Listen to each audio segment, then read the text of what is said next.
నమస్కారం. జీవన రేఖ కార్యక్రమానికి స్వాగతం. ఇటీవల మహిళల్లో ఎక్కువగా ఇబ్బంది పెడుతున్న సమస్య సంతానలేమి. ఇది ఒక పెద్ద సమస్యలా కనపడుతున్నా అందరికీ ఒకే కారణం ఉండకపోవచ్చు.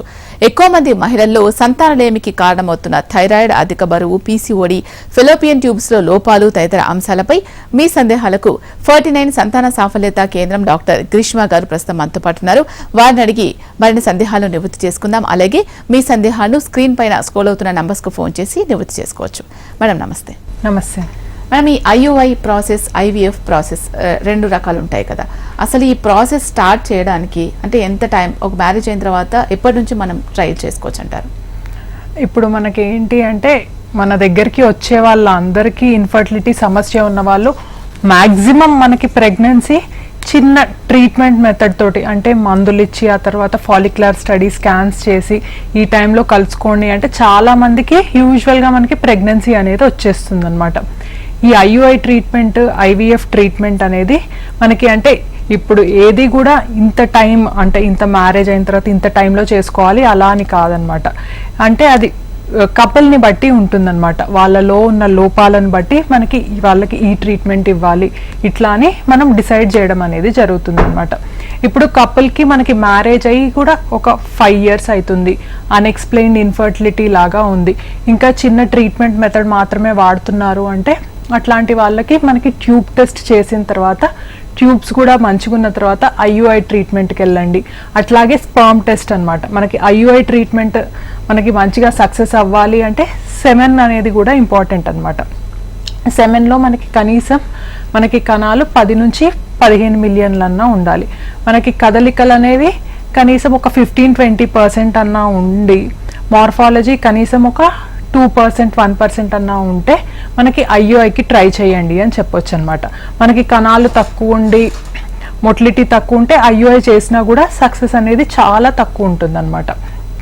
నెక్స్ట్ వచ్చేసి మనకి కపుల్కి అట్లాగే అంటే పెళ్ళయ్యే 34-35 years అయ్యింది అయినా కూడా మనకి వాళ్ళు ప్రెగ్నెన్సీకి ట్రై చేస్తున్నారు. అట్లాంటి వాళ్ళకి ఏంటి అంటే ఎక్కువ లేట్ చేయడం మంచిది కాదు. ఎందుకంటే వాళ్ళ ఏఎంహెచ్, వాళ్ళ ఎగ్ క్వాలిటీ అనేది కూడా కొంచెం తగ్గిపోయి ఉంటుంది అనమాట. ఏజ్ అనేది ఎక్కువ ఉంటుంది కాబట్టి అట్లాంటి వాళ్ళకి డైరెక్ట్గా ఐయుఐకి వెళ్ళండి అని చెప్తాం. అట్లాగే మనకి మేల్ ఫ్యాక్టర్ అనమాట. అంటే కొంచెం మేల్లో ప్రాబ్లం ఉన్న వాళ్ళకు కూడా ఐయుఐకి వెళ్ళండి. సో ఐయుఐలో ఏంటి అంటే కనీసం సక్సెస్ అవ్వాలి అంటే ఒక ట్యూబ్ అన్నా ఓపెన్ ఉండడం అనేది చాలా ఇంపార్టెంట్ అనమాట. మళ్ళీ ఎవరైతే పేషెంట్స్కి మనకి ఐయుఐ సైకిల్స్ చేసినా కూడా సక్సెస్ అనేది లేదు అంటే 3 cycles చేసుకున్నారు, 4 cycles అనేవి చేసుకున్నారు అయినా కూడా సక్సెస్ అనేది అవ్వట్లేదు. అట్లాగే ట్యూబ్స్ అనేవి బాగాలేవు, ట్యూబ్స్లో వాపు అనేది ఉండడం లేదు, ట్యూబ్స్లో బ్లాక్ అనేది ఉండడం, ఇంతకుముందు ట్యూబ్లో ప్రెగ్నెన్సీ వచ్చి ట్యూబ్స్ అనేవి సరిగ్గా లేకపోవడం, ఇట్లా ట్యూబ్స్ ప్రాబ్లం ఉన్న వాళ్ళకి డైరెక్ట్గా ఐవీఎఫ్ చేయించుకోండి అని చెప్తాం. అట్లాగే మేల్లో మనకి కణాలు అనేవి చాలా తక్కువ ఉన్నాయి అన్నమాట. లెస్ దాన్ 8 million అనేవి ఉన్నాయి. మొటిలిటీ అనేది జస్ట్ 4%, 5% అట్లా ఉంది. సో ఇట్లాంటి వాళ్ళకి ఇంకా నెక్స్ట్ వచ్చేసి మేల్లో అసలు కణాలు అనేవి కనిపించట్లేదు అంటే ఎజూస్పర్మియా అంటాం అనమాట. ఇట్లా ఉన్న వాళ్ళకి కూడా మనం ఐవీఎఫ్కి వెళ్ళండి అని చెప్తాం. నెక్స్ట్ వచ్చేసి ఏజ్ ఫ్యాక్టర్ ఎక్కువ ఉంది. ఏఎంహెచ్ మనం చూస్తూ ఉంటాం అనమాట. 35 years అట్లా పైన పడిన వాళ్ళకి అటు సైడ్ ఎగ్స్ ఒక ట్రెండ్, ఇటు సైడ్ ఎగ్స్ ఒక ట్రెండ్, ఏఎంహెచ్ చూస్తే మనకి 0 pointsలో. సో ఇట్లా ఉన్న వాళ్ళకి ఏం చెప్తాము అంటే ఊరికే టైం వేస్ట్ చేసుకోకుండా డైరెక్ట్ టెస్ట్ ట్యూబ్ బేబీకి వెళ్ళండి అని చెప్తాం అనమాట. సో అట్లా టైలర్డ్ అప్రోచ్ అనేది ఉంటుందన్నమాట. అంటే కపుల్ని బట్టి, వాళ్ళకు ఉండే ప్రాబ్లమ్స్ని బట్టి, ముందు తీసుకున్న ట్రీట్మెంట్స్ని బట్టి, ఎంత ఏజ్ అయింది మ్యారేజ్ అయ్యి, సో వీటన్నిటిని బట్టి మనకి ఈ ట్రీట్మెంట్కి వెళ్ళండి, మనకి రిజల్ట్ అనేది బాగుంటుంది అని చెప్పడం జరుగుతుందండి. ఓకే, ఈ ఐయుఐ అంటే ఏంటి మేడం? ఐయుఐ ప్రాసెస్ ఎలా ఉంటుంది? సో మనకి ఐయుఐ అంటే ఇంట్రాయుట్రైన్ ఇన్సెమినేషన్ అనమాట. ఇప్పుడు మనం ఐయుఐ కొంచెం చిన్న అంటే అన్ఎక్స్ప్లెయిన్డ్ ఇన్ఫర్టిలిటీ ఉన్న వాళ్ళకి మనకి మందులు తీసుకున్నా కూడా సక్సెస్ అవ్వలేదు, ఆ ట్రీట్మెంట్ ఒక 6 cycles చేసిన తర్వాత కూడా ఫెయిల్ అయింది. Next mild male factor problem ఉంది అంటే కొంచెం మేల్లో కణాలు తక్కువ ఉన్నాయి, కదలికలు తక్కువ ఉన్నాయి. అట్లాగే మనకి ఎండోమెట్రియోసిస్ ఉంది, grade 1 ఎండోమెట్రియోసిస్ అట్లా ఉంది. సో ఇట్లా ఉన్న కపుల్స్కి ట్యూబ్ టెస్ట్ చేసిన తర్వాత ట్యూబ్స్ అనేవి నార్మల్గానే ఉన్నాయి అంటే కనీసం ఒక్క ట్యూబ్ అన్నా నార్మల్గా ఉండాలన్నమాట. సో ట్యూబ్స్ అనేవి ఎట్లా తెలుస్తాయి మనకి నార్మల్ ఉన్నాయా లేదా అంటే ఒకటి హెచ్ఎస్జి అనమాట, అంటే ఎక్స్రే మెథడ్. దీంట్లో ఏంటి అంటే మనకి పీరియడ్ ఆగిపోయిన తర్వాత అంటే day 6 to day 8 of cycle మనకి డై అనేది ఇంజెక్ట్ చేసి ఎక్స్రే తీయడం అనేది జరుగుతుందన్నమాట. కాకపోతే ఇది పెయిన్ఫుల్ ప్రొసీజర్. మన దగ్గర ఏం చేస్తాము అంటే అట్లా డై టెస్ట్ అనేది కాకుండా మనం స్కాన్ ద్వారానే అంటే SIS మెథడ్ అనమాట, సెలైన్ ఇన్ఫ్యూజన్ సోనోగ్రామ్ అంటాం అనమాట. దీంట్లో ఏంటి అంటే ఇదంతగా నొప్పి అనేది ఉండదు మనకి. జస్ట్ అంటే ఒక చిన్న నార్మల్ సెలైన్ పుష్ చేసి మనం స్కాన్లో చూసుకుంటాం అనమాట, ట్యూబ్స్ అనేవి ఓపెన్ ఉన్నాయా లేవా అని చెప్పేసి. కనీసం ఒక్క ట్యూబ్ అన్నా సరిగ్గా ఉంటే మనం ఐయుఐ అంటే నార్మల్గా మనకి ఎగ్ అనేది విడుదలైన టైంలో ఏమని చెప్తాము అంటే హస్బెండ్ అండ్ కణాలు అనేవి తీసి అంటే శాంపిల్ ఇచ్చిన తర్వాత వాటిని మంచిగా సెమెన్ వాష్ అనేది స్పర్మ్ వాష్ టెక్నిక్స్ ద్వారా వాష్ అనేది చేసి మనకి మొటిలిటీ మంచిగా ఉన్న శాంపిల్ని ఏం చేస్తాము అంటే లేడీ యొక్క యూట్రస్లో స్కాన్ గైడెడ్ అనమాట, అల్ట్రాసౌండ్ గైడెడ్ మనం ఇంజెక్ట్ చేయడం అనేది జరుగుతుంది అనమాట. అంటే ఈ ఐయుఐ ప్రొసీజర్ ద్వారా అంటే ఏమనుకుంటారు అంటే ఐయుఐ ప్రొసీజర్ చేయగానే అంటే అదేదో ఆర్టిఫిషియల్ మెథడ్ ఆఫ్ ప్రెగ్నెన్సీ అట్లా అని అనుకుంటారు. ఇప్పుడు మనకి న్యాచురల్ ప్రెగ్నెన్సీ ఎట్లానో మనకి ఐయుఐలో కూడా అంతే అనమాట. అది కూడా మనకి న్యాచురల్ ప్రెగ్నెన్సీ లాగానే. కాకపోతే ఏంటి అంటే మనం సెమెన్ వాష్ అట్లా చేయడం ద్వారా మనకి మొటిలిటీ ఎక్కువగా ఉన్న కణాలని మనం డిస్టెన్స్ అనేది తగ్గిస్తున్నాం అనమాట, స్పర్మ్ అనేది ట్రావెల్ చేయడానికి. కాకపోతే మనకి ఇది న్యాచురల్ ప్రెగ్నెన్సీ లాగానే స్పర్మ్ ఎగ్ అనేవి ట్యూబ్లో కలిస్తేనే ప్రెగ్నెన్సీ అనేది రావడం జరుగుతుంది. సో దీనికి కూడా మనకి సక్సెస్ రేట్ అనేది తక్కువగా ఉంటుంది అని చెప్తాం అనమాట. IUI process. కాలర్ ఉన్నారు కర్ణాటక నుంచి, బీనేష్ మాట్లాడదాం. బీనేష్ గారు మీ డౌట్ ఏంటో అడగండి. మేడం హలో నమస్తే అండి, చెప్పండి. మేడం హలో హలో చెప్పండి, మీ ప్రాబ్లం ఏంటి? మేడం అదే ఏం చెప్పారు, డాక్టర్స్ దగ్గర చూయించుకున్నారా? మేడం ఏం చెప్పారు? ఈ కణాలు తక్కువ అని చెప్పారు మేడం. ఓకే, ప్రెగ్నెన్సీ అందట్లేదు, కణాలు తక్కువ ఉన్నాయి అని చెప్పారు. సో అంటే ఎంత % ఉన్నాయి అని చెప్పారమ్మా కణాలు? చాలా తక్కువ ఉండవని చెప్పారు మేడం. ఓకే, చాలా తక్కువ ఉన్నాయి అని చెప్పారు. పెళ్ళై ఎన్ని సంవత్సరాలు అవుతుంది? 12 సంవత్సరాలు అవుతుంది. 12 సంవత్సరాలు అంటే చాలా అంటే ఏజ్ అనేది ఎక్కువ అయిపోయింది అనమాట. 12 years నుంచి ట్రై చేస్తున్నారు. కణాల టెస్ట్ చేయించుకుంటే కణాలు తక్కువ ఉన్నాయని చెప్పారు. సో మనకి ఏంటి అంటే ఇప్పుడు IVF పద్ధతిలో అడ్వాంటేజ్ మనము మన ఎగ్స్ అనేవి బయటికి తీసి కేవలం మనకి ఎన్ని అయితే ఎగ్స్ ఉన్నాయో అంటే ఇప్పుడు మనకి లేడీలో ఒక 6 eggs వచ్చాయి, 10 eggs వచ్చాయి అంటే మనకి అన్ని కణాలు అనేవి దొరికితే చాలన్నమాట. మనకి IVFలో సక్సెస్ అవ్వడానికి ఛాన్సెస్ అనేవి ఎక్కువగా ఉంటాయన్నమాట. సో మీరు ఏంటి అంటే టైం అనేది ఎక్కువగా వేస్ట్ చేయకుండా మంచి ఫర్టిలిటీ సెంటర్కి వెళ్ళి ఇట్లా ఇంకోసారి కణాల టెస్టింగ్ అట్లా చేసుకొని మందులు అవి వాడుకొని IVF ట్రీట్మెంట్ తీసుకుంటే సక్సెస్ అవ్వడానికి ఛాన్సెస్ ఎక్కువ ఉంటాయండి. ఈ IUI ట్రీట్మెంట్ అనేది ఎవరికి ఏ ఏజ్ వాళ్ళ వరకు చేయొచ్చు? ఇప్పుడు నార్మల్గా ఏంటి అంటే మనకి గైడ్ లైన్స్ ప్రకారము మనం ట్రీట్మెంట్ అనేది మన 21 to 50 years అనమాట. మనకి అంటే ఈ ART గైడ్ లైన్స్లో మనకి ఇచ్చింది. కాకపోతే మనకి ఏజ్ అంటే నార్మల్గా మనం 21 years నుంచి అంటే వాళ్ళ కపుల్ని బట్టి మ్యారేజ్ అయ్యి ఎక్కువ సంవత్సరాలు అయింది, కొంచెం మేల్లో ఇట్లా మైల్డ్ ప్రాబ్లం ఉంది అంటే మనం IUI ట్రీట్మెంట్స్కి వెళ్ళొచ్చు అనమాట. కొంతమందికి ఏంటి అసలు మేల్లో ఎజు ఉంటుందన్నమాట, హస్బెండ్లో మనకి స్పర్మ్ లేకపోతే కొంచెం డోనార్ స్పర్మ్కి వెళ్ళాలి అనుకునే వాళ్ళకు కూడా మనం చిన్న ఏజెస్ నుంచి కూడా మనం ట్రీట్మెంట్ అనేది చేసుకోవచ్చు అనమాట 21 years నుంచి. నెక్స్ట్ వచ్చేసి మనకి ఏంటి అంటే ఏజ్ మనకి 35 years అట్లా దాటింది అంటే మనకి IUIలో కూడా మనకి సక్సెస్ అనేది తగ్గడం అనేది ఉంటుంది. ఎందుకు అంటే ఏజ్ని బట్టి మనకి ఎగ్ క్వాలిటీ అనేది తెలుస్తుంది అనమాట. వన్స్ 35 years క్రాస్ అయింది అంటే మనకి ఎగ్ క్వాలిటీ అనేది కూడా తగ్గిపోతుంది అనమాట. ఇట్లా ఉన్నప్పుడు మనకి సక్సెస్ ఛాన్సెస్ అనేవి కూడా తగ్గుతాయి IUIలో మనకి. IUIకి ప్రెసెంట్ ఇప్పుడు సక్సెస్ రేట్ ఎలా ఉందండి? ఇప్పుడు నార్మల్గా మనకి వరల్డ్ వైడ్ కూడా IUI పద్ధతి అంటే మనకి న్యాచురల్గానే రావాలి ప్రెగ్నెన్సీ కాబట్టి నార్మల్గా మనకి IUI పద్ధతిలో సక్సెస్ రేట్ అనేది అరౌండ్ 12 to 14% ఉంటుందండి. IUI అంటే ఎంత మంచిగా చేసినా ఏమి అంటే ఎన్ని సెమెన్ వాష్ టెక్నిక్స్ అనేవి చేసినా లేదు, సెమెన్లో మనకి లేటెస్ట్ టెక్నాలజీ ఇట్లా మైక్రోఫ్లూయిడిక్స్ సో ఇట్లా ఎన్ని చేసుకొని మనకి DFI ఇట్లా టెస్టింగ్లు అన్నీ చేసుకొని DNA డ్యామేజ్ తక్కువ స్పర్మ్తో చేసిన ఇది న్యాచురల్గా ఎగ్ స్పర్మ్ కలవాలి కాబట్టి మనకి IUIలో వరల్డ్ వైడ్ సక్సెస్ అనేది ఇంతే ఉంటుంది మనకి. ఓకే, ఫస్ట్ స్టార్టింగ్ లో IUI ప్రొసీజర్ వచ్చినప్పటికీ ఇప్పటికీ ఎంత అడ్వాన్స్ టెక్నాలజీ యూజ్ చేస్తున్నారు? ఇప్పుడు మనం అనుకున్నట్టు ఇప్పుడు ఫస్ట్ ముందుకెళ్ళాలి అంటే మనం ఐయుఐలో కూడా ఒక 2 సైకిల్స్ మనకి సరిగ్గా సక్సెస్ అవ్వలేదు అంటే ఫస్ట్ ఏం చెప్తాము అంటే డిఎన్ఏ డ్యామేజ్ ఎంత ఉంది ఒకసారి చెక్ చేసుకోండి అని చెప్తాం అనమాట. డిఎఫ్ఐ టెస్టింగ్ అంటారు. సో దాని తర్వాత మనకి స్పర్మ్ అనేది వాష్ టెక్నిక్స్లో కానీ మనకి స్పర్మ్ సెలెక్ట్ చేసుకునే మెథడాలజీలో కానీ మనకి ఇట్లా ఉంటుందన్నమాట. మ్యాక్స్ టెక్నిక్స్ అని, మైక్రోఫ్లూయిడిక్స్ టెక్నిక్స్ అని, వీటి ద్వారా ఏంటి అంటే బెస్ట్ స్పర్మ్ని మనం సెలెక్ట్ చేసుకోవచ్చు అనమాట. అంటే డిఎన్ఏ డ్యామేజ్ తక్కువ ఉన్న స్పర్మ్ని సెలెక్ట్ చేసుకొని మనం లేడీ యొక్క యూట్రస్లో ఆ స్పర్మ్ అనేది తీసుకొని మనం ఇంజెక్ట్ చేయడం అనేది జరుగుతుంది. ఓకే, వెంకటరమణ ఉన్నారు విజయవాడ నుంచి. వెంకటరమణ గారు, మీ డౌట్ ఏంటో అడగండి. హలో, చెప్పండి, మీ డౌట్ ఏంటి? నాది ప్రాబ్లం వచ్చేసరికి గర్భిణి వచ్చినా నిలబడట్లేదు మేడం. ఓకే, ఎన్నిసార్లు అయిందమ్మా ప్రెగ్నెన్సీ ఇప్పటి వరకు? ప్రెగ్నెన్సీ ఇప్పటికి 3 times వచ్చి అబార్షన్ అయిపోతుంది మేడం. ఏజ్ ఎంతమ్మా? 35 ఉంటుంది మేడం. Okay, 35 years. పెళ్ళై ఎన్ని సంవత్సరాలు అవుతుంది? 16 సంవత్సరాలు అవుతుంది. ఓకే, అంటే లాస్ట్ ఎప్పుడు వచ్చిందండి ప్రెగ్నెన్సీ? ప్రెగ్నెన్సీ పెళ్ళైన 6 years ఒకసారి వచ్చింది మేడం. తర్వాత అబార్షన్ అయిపోయినాక 3 years ఒకసారి వచ్చింది మేడం. ఓకే అమ్మా, so last pregnancy 3 years back వచ్చిందా? అవును మేడం. అయితే గర్భసంచిలో ఏదో గర్భం అని చెప్పి లాప్రోస్కోపీ చేయించుకున్నాను మేడం. ఓకే అమ్మా, అది తీసారు? గడ్డ తీశారు. గడ్డ తీస్తే అది ఏదో ప్రాబ్లం ఉందని చెప్పి పైన బయోప్సీకి పంపిస్తే ట్యూమర్ ఇన్ బోర్డర్ లైన్ అని చెప్పని డౌట్ గా వచ్చింది మేడం, హెచ్ఐవి అని. ఓకే అమ్మా, అది ఏంటి యూట్రస్ లోనా లేకపోతే ఓవరీలోనా గడ్డ?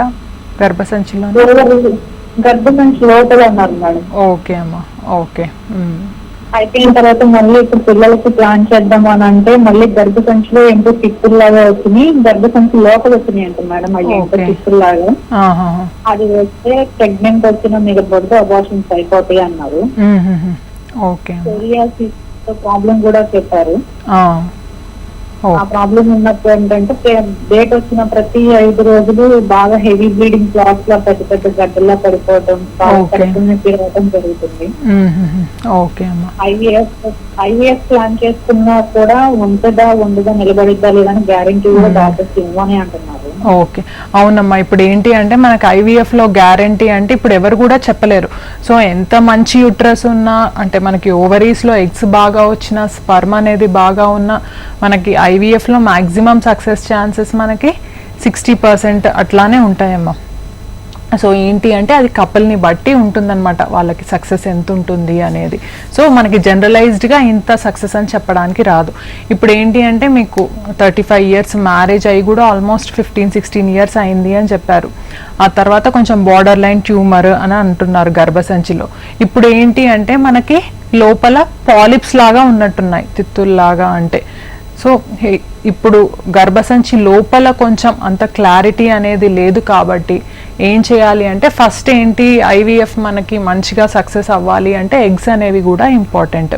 సో ఇప్పుడు ఏజ్ ఎక్కువ ఉంది కాబట్టి ఎగ్స్ అనేవి ఎట్లా ఉన్నాయి, సో మీ ఏఎంహెచ్ టెస్టింగ్ ఏంటి, ఇవన్నీ కూడా మనం చూసుకోవాలన్నమాట. హస్బెండ్ స్పర్మ్ ఎలా ఉంది అన్నీ. సో ఇవన్నీ చూసుకున్న తర్వాత మనం ఎగ్ అనేది బయటికి తీసిన తర్వాత మనం ఏం చేయొచ్చు అంటే ఒకసారి లోపల అనేది కూడా హిస్ట్రోస్కోపీ అవన్నీ చూసుకొని మనం లోపలంతా క్లీన్ చేసుకొని ఆ తర్వాత మనం ఇది ఎంబ్రియో ట్రాన్స్ఫర్కి వెళ్ళొచ్చు. ఇంకొకటి ఏంటి అంటే ముందు ఊరికే రికరెంట్ ప్రెగ్నెన్సీ లాస్ లాగా అయింది కాబట్టి మనకి ఈసారి బేబీ అనేది మంచిగా ఉందా లేదా అనేది ముక్క పరీక్ష అనమాట. ప్రీ ఇంప్లాంటేషన్ జెనెటిక్ టెస్టింగ్ అంటారు. అంటే ఎంబ్రియో బయాప్సీ అనేది కూడా చేసుకొని మనకి మంచిగా ఉన్న బేబీ అంటే యుప్లాయిడ్ బేబీ అంటారు అనమాట. అంటే క్రోమోజోమ్ టెస్టింగ్ అదంతా నార్మల్గా ఉన్న బేబీని పెట్టుకోవచ్చు అనమాట. అట్లా పెట్టుకుంటే మనకి సక్సెస్ ఛాన్స్ అనేది కూడా చాలా ఎక్కువగా ఉంటుందన్నమాట నిలబడడానికి. ఓకే అండి, జనరల్గా ఐయుఐ చేసిన తర్వాత కూడా కొంతమందికి ప్రెగ్నెన్సీ కన్ఫర్మ్ కాదు, వాళ్ళలో ఏం జరుగుతుంది? సో అదే ఇప్పుడు మనకి ఐయుఐలో కూడా ఎందుకు కన్ఫర్మ్ అవ్వదు ప్రెగ్నెన్సీ అంటే ఇప్పుడు మనకి ఏంటి అంటే చాలా ఫ్యాక్టర్స్ ఉంటాయి.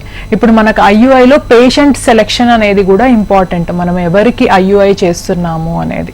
ఇప్పుడు మనకి ఏంటి అంటే మ్యారీడ్ లైఫ్ అనేది తక్కువగా ఉంది, అంటే 3 to 5 years అట్లా ఉంది. మనకి స్పర్మ్ అనేది కూడా బాగానే ఉంది అంటే ఐయుఐ సక్సెస్ ఛాన్సెస్ అనేది ఆటోమేటిక్గా మనకి అన్ఎక్స్ప్లెయిన్డ్ ఇన్ఫర్టిలిటీలో చేస్తున్నాము అంటే ఎక్కువ ఉంటాయి. మళ్ళీ మనం ఎన్నో సైకిల్ చేస్తున్నాం అనేది కూడా ఇంపార్టెంట్. మనకి ఐయుఐ అనేది 2-3 సైకిల్స్ దాటి చేసాము అంటే సక్సెస్ అనేది ఇంకా డిక్లైన్ అవుతూ వస్తుంది అనమాట. సో మనకి పేషెంట్ సెలెక్షన్ అనేది ఇంపార్టెంట్ అనమాట. ఇప్పుడు ఎందుకంటే ట్యూబ్స్ ఏమన్నా స్లైట్ ట్యూబ్ ప్రాబ్లం ఉన్నా కూడా, ఎండోమెట్రియోసిస్ ఉన్నా కూడా, మేల్లో కణాలు తక్కువ ఉన్నా కూడా మనకి ఐయుఐ సక్సెస్ ఛాన్సెస్ అనేవి చాలా తగ్గిపోతాయి అనమాట. సో మనకి అంటే పేషెంట్ ప్రొఫైల్ని బట్టి డిపెండ్ అవుతూ ఉంటుంది మనకి ఐయుఐ సక్సెస్ అనేది. ఓకే, ఐయుఐ అనేది ఎన్నిసార్లు ట్రై చేయొచ్చు అంటారు ఫైనల్? సో ఇప్పుడు మనకి ఐయుఐ అనేది మనకి ఎవిడెన్స్ ప్రకారము, గైడ్ లైన్స్ ప్రకారము అందరూ చెప్పేది ఏంటి అంటే మ్యాక్సిమం 3 సైకిల్స్. ఎందుకంటే మనకి ఆ తర్వాత ట్రై చేసినా కానీ మనకి ఐయుఐలో సక్సెస్ అనేది తగ్గిపోతూ ఉంటుంది అనమాట. ఇప్పుడు 3 సైకిల్స్ అనేవి మనం ట్రై చేస్తే మనకి నార్మల్గా ఒక 20-25% వరకు ఉంటుందన్నమాట. మనకి క్యూములేటివ్ సక్సెస్ రేట్ అంటాం ఐయుఐది. సో దాని తర్వాత ట్రై చేసినా కానీ సక్సెస్ అనేది తగ్గిపోతూ ఉంటుందన్నమాట. ఓకే, ఈ ఐవీఎఫ్ అంటే ఏంటి? అదే ఎవరికి చేస్తారు? ఇప్పుడు నార్మల్గా మనకి ఐవీఎఫ్ అంటే ఇన్ విట్రో ఫర్టిలైజేషన్ అనమాట. సో ఇది ఎవరికి చేస్తారు అంటే మనకి ఫస్ట్ ట్యూబ్ ప్రాబ్లం ఉంది, ట్యూబ్స్ అనేవి సరిగ్గా లేవు అన్న వాళ్ళకి, అంటే ఫస్ట్ మనకి ఐవీఎఫ్ అనేది వెలుగులోకి వచ్చిందే అంటే మనకి ట్యూబల్ ప్రాబ్లం ఉన్న వాళ్ళలో ప్రెగ్నెన్సీ ఎట్లా తెప్పించాలి అంటే మనకి ఐవీఎఫ్ అనేది వెలుగులోకి వచ్చిందనమాట. సో మెయిన్ ట్యూబ్ బ్లాక్ ఉన్న వాళ్ళు, ట్యూబ్ ప్రాబ్లమ్స్ ఉన్న వాళ్ళకి, అట్లాగే మనకి మేల్లో కణాలు అనేవి తక్కువగా ఉన్నాయి, న్యాచురల్ ప్రెగ్నెన్సీ కానీ ఐయుఐ చేసినా కానీ సక్సెస్ అవ్వదు అనుకున్నప్పుడు, అంటే లెస్ దాన్ 5 million కణాలు, మొటిలిటీ మనకి లెస్ దాన్ 10% ఉంది అట్లాంటి వాళ్ళకి. అట్లాగే మనకి ఎగ్ రిజర్వ్ అనమాట, బార్డర్ లైన్ ఒవేరియన్ రిజర్వ్ ఉంది. సో మనకి ఏజ్ అనేది ఎక్కువ ఉంది, ఐయుఐ సైకిల్స్ అనేవి కూడా ఫెయిల్ అయ్యాయి. సో ఇట్లా అంటే ఇండికేషన్స్లో మనం కపుల్కి ఏం చెప్తాము అంటే ఐవీఎఫ్ చేయించుకోండి, సక్సెస్ రేట్ ఎక్కువ ఉంటుంది అని చెప్తామన్నమాట. సో మనకి ఐవీఎఫ్లో ఎందుకు ఎక్కువ ఉంటుంది సక్సెస్ రేట్ వేరే అంటే వేరే ప్రొసీజర్స్తో కంపేర్ చేస్తే అంటే, ఇప్పుడు మనం ఐవీఎఫ్లో ఏంటి అంటే బేబీని మనం ల్యాబ్లోనే తయారు చేస్తామన్నమాట. సో మనకి ఏంటి అంటే ఐవీఎఫ్లో మనకి ఎన్ని నెంబర్ ఆఫ్ బేబీస్ అనేవి వస్తే మనకి సక్సెస్ అనేది అంత పెరుగుతుందన్నమాట. సో మనం ఒక 8 to 10 days ఇంజెక్షన్స్ అనేవి ఇచ్చి మనం ఎగ్స్ని బయటికి తీసి స్పర్మ్తో కలిపి మనకి ఎంబ్రియోస్ అంటే ముఖ్యంగా Day 5 ఎంబ్రియోస్ని ఫామ్ చేసుకొని ఆ తర్వాత ట్రాన్స్ఫర్ అనేది చేస్తే మనకి, ఎందుకంటే Day 5 బేబీస్కి మనకి ఇంప్లాంటేషన్ అనేది ఎక్కువగా ఉంటుందన్నమాట. ఇప్పుడు మన దగ్గర ఏంటి అంటే మనకి ఒక కొత్త టెక్నాలజీ అనమాట, ఆర్ఐ విట్నెస్ సిస్టమ్ అని, ఇట్లాంటివన్నీ కూడా. అంటే ఏంటి అంటే మనకి కపుల్కి ఒక ఐడి కార్డ్ అనేది ఇస్తారనమాట. అది పెట్టిన తర్వాత మనకి ఆర్టిఫిషియల్ ఇంటెలిజెన్స్ ద్వారా మనకి ఆ కపుల్ గ్యామిట్స్ అయితేనే మనం మిక్సీ కానీ ల్యాబ్లో పికప్ కానీ ఇట్లాంటి ప్రొసీజర్స్ అన్నీ చేయగలం అనమాట. సో ఇట్లాంటి దాని తర్వాత మనకి బేబీస్ ఫామ్ చేసుకొని ట్రాన్స్ఫర్ అనేది చేస్తే మనకి అంటే ఆల్రెడీ అంటే ఏవైతే ప్రాబ్లమ్స్ ఉన్నాయో ట్యూబల్ ప్రాబ్లమ్స్ కానీ ఫర్టిలైజేషన్ ప్రాబ్లమ్స్ కానీ వీటన్నిటిని మనం ఓవర్కమ్ చేస్తూ ఫామ్ అయిన బేబీని యుట్రస్ లోపలికి వేస్తాం కాబట్టి దీంట్లో మనకి సక్సెస్ రేట్ అనేది ఆటోమేటిక్గా ఎక్కువగా ఉంటుందన్నమాట ఈ న్యాచురల్ ప్రొసీజర్స్తో కంపేర్ చేస్తే మనకి. ఓకే, నెక్స్ట్ మహబూబాబాద్ నుంచి సురేష్ ఉన్నారు కాలర్. సురేష్ గారు, మీ ప్రాబ్లం ఏంటో చెప్పండి. మేడం నమస్తే అండి, చెప్పండి. Hello madam. హలో, మీరు దయచేసి టీవీ చూడొద్దండి, ఫోన్ లో మీ డౌట్ ఏంటో క్లియర్ గా చెప్పేసేయండి. Okay madam. మేడం అయితే మీకు కేసు చేపించిన మేడం, కేసు చేపిస్తే అది అంటే 12 million కౌంట్ అని వచ్చింది. ఓకే అండి. తర్వాత మళ్ళీ నెక్స్ట్ సారి చేపిస్తే 30 million వచ్చింది మేడం. ఓకే అండి, మందులు ఏమన్నా వాడారా? ఆ మందు వాడుతుంది మేడం. మా పాప వచ్చేసి మా పాప నెక్స్ట్ కాంపిటేట్ అంటే ఇప్పుడు 5 సంవత్సరాల నుంచి ట్రై చేస్తున్నాం, కావట్లేదు మేడం. ఓకే, ఫస్ట్ ఆల్రెడీ ఒక ప్రెగ్నెన్సీ ఉంది, ఆ తర్వాత కౌంట్ తక్కువ అని చెప్పారు. సో ఇప్పుడు మనం ఏంటి అంటే ఇప్పుడు సెమెన్ అనాలిసిస్ అనేది ఒకసారి కాకుండా నార్మల్గా మనకి 2 సెమెన్ అనాలిసిస్ తో తెలుస్తుంది అనమాట. అంటే కౌంట్ కొంతమందికి ఏంటి అంటే ఒకసారి ఎక్కువ ఉండొచ్చు, ఒకసారి తక్కువ ఉండొచ్చు. కాబట్టి మనం ఒక 2 సెమెన్ అనాలిసిస్ ని బట్టి కౌంట్ అనేది ఎట్లా ఉంది అనేది చూసుకుంటాం అనమాట. ఎందుకంటే ఇప్పుడు చాలా మందిని చూస్తున్నాం సెకండరీ ఇన్ఫర్టిలిటీ, అంటే ఫస్ట్ వాళ్ళకి బేబీ అంటే ఇబ్బంది లేకుండా న్యాచురల్ ప్రెగ్నెన్సీ ద్వారా వస్తుంది. ఇప్పుడు చాలా మంది కపుల్స్ సెకండరీ ఇన్ఫర్టిలిటీ ప్రాబ్లంతో వస్తున్నారు అనమాట. అంటే ఇప్పుడు మనకి టెస్ట్ చేస్తే ఏంటి అంటే మేల్లో ప్రాబ్లమ్స్ అనేవి బయటపడుతున్నాయి. అంటే ముందు ప్రెగ్నెన్సీ వరకు అంతా బాగానే ఉంటుంది, తర్వాత సడన్ గా అంటే మేల్లో ఏదో ఒకటి వ్యారికోసీల్ కానీ, లేకపోతే ఒబెసిటీ కానీ, లేకపోతే షుగర్ కానీ, ఇట్లా క్రానిక్ డిసీజెస్ వల్ల ఏంటి అంటే కణాలు మనకి తగ్గిపోతాయి.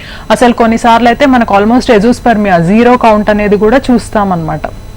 ఇప్పుడు మీకు ఏంటి అంటే మందులు వాడితే ఇంక్రీజ్ అవుతుంది కౌంట్ అంటున్నారు కాబట్టి మళ్ళీ ఒకసారి చెక్ చేసుకోవడం అనేది ఇంపార్టెంట్ అనమాట మందులు వాడతా. సో మళ్ళీ అంటే అట్లానే ఉందా, ఇంకేమన్నా తగ్గిందా అనేది చూసుకోవాలి. మనకి ఇట్లా ఒకసారి కౌంట్ పెరుగుతూ ఒకసారి తగ్గుతూ ఉంది అంటే వెంటనే మనం ప్రెగ్నెన్సీకి ట్రై చేయాలన్నమాట. అంటే అది చిన్న మెథడ్స్ ద్వారా కానీ, లేదు మనకి IUI పద్ధతి ద్వారా కానీ తొందరగా ట్రై చేస్తే మనకి సక్సెస్ అనేది మంచిగా ఉంటుంది. ఈ IUIకి IVFకి తేడా ఏంటి?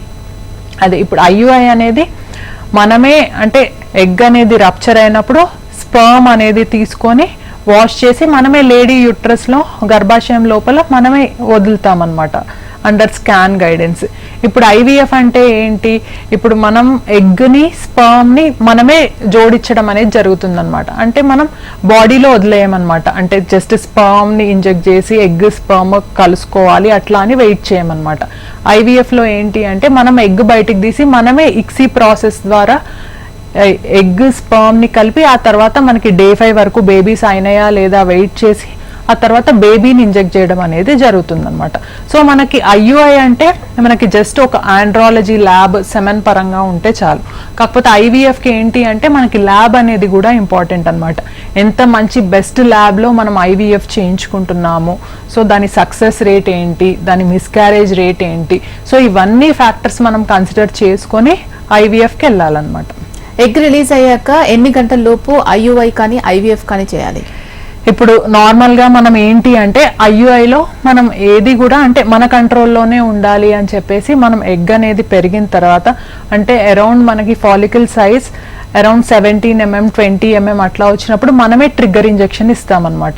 ఎందుకు అంటే మనం ట్రిగ్గర్ ఇంజెక్షన్ ఇచ్చినప్పుడు అరౌండ్ మనకి ఆ టైంలో అంటే 1.5 day లోపల మనకి ఎగ్ అనేది రప్చర్ అవుతుంది అనమాట. ట్రిగ్గర్ ఇంజెక్షన్ ఇచ్చిన తర్వాత 34 to 36 hours. సో మనం ఏంటి అంటే ఈ రోజు మనకి ఫాలికల్ పెరిగింది అంటే మనం ఈ రోజు ఎగ్ అనేది రప్చర్ అవడానికి ట్రిగ్గర్ ఇంజెక్షన్ అనేది ఇస్తామన్నమాట. ఇచ్చిన తర్వాత కపుల్ని ఎప్పుడు పిలుస్తాము అంటే నార్మల్గా మనం ట్రిగ్గర్ ఇంజెక్షన్ అనేది ఈవినింగ్ తీసుకోండి అని చెప్తామన్నమాట. ఆ తర్వాత మనం 1 day గ్యాప్ ఇచ్చి ఆ నెక్స్ట్ డే అనేది పిలుస్తామన్నమాట. మార్నింగ్ అట్లా పిలిచి మనం స్కాన్లో చూస్తామన్నమాట ఎగ్ అనేది ఫాలికల్ అనేది రప్చర్ అయిందా లేదా అని చెప్పేసి. ఎందుకంటే మనకి అరౌండ్ 34-36 hours తర్వాత రప్చర్ అయినా కూడా ఆ రప్చర్ అయిన ఎగ్ అనేది అరౌండ్ 1.5 day వరకు ఉంటుందన్నమాట. సో మనం ఆ టైంలో ఎగ్ రప్చర్ అనేది మనం స్కాన్లో చూసుకొని మనం సెమెన్ అనేది తీసుకొని మనం ప్రాసెస్ చేసి వితిన్ 20 minutes లోపల మనం IUI చేయడం అనేది జరుగుతుంది అనమాట, ఇంజెక్ట్ చేయడం అనేది. ఈ IUI ప్రాసెస్ కి ఎంత టైం పడుతుంది, IVF ప్రాసెస్ కి ఎంత టైం పడుతుంది? ఇప్పుడు మనకి IUI ప్రాసెస్ కి ఏంటి అంటే మనకి కపుల్ ట్రిగ్గర్ ఇంజెక్షన్ తీసుకొని 1 day గ్యాప్ తో వచ్చిన తర్వాత మనం వాళ్ళు సెమెన్ ఇచ్చిన తర్వాత మనం ప్రాసెస్ చేసి వెంటనే IUI అనేది చేస్తామన్నమాట. IUI ప్రాసెస్ అనేది ఏం లేదు, చిన్న క్యాథెటర్ అనేది ఇంటూ ద యూట్రస్ మనం ఇంజెక్ట్ అనేది పెట్టేసి మనం సెమెన్ అనేది ఇంజెక్ట్ చేయడం అనమాట. అది వెంటనే ఆ తర్వాత మనకి రిజల్ట్ అనేది ఎప్పుడు తెలుస్తుంది. సో మనం IUI ప్రాసెస్ చేసిన తర్వాత ల్యూటియల్ ఫేజ్ సపోర్ట్ అనేది ఇస్తామన్నమాట పేషెంట్స్కి.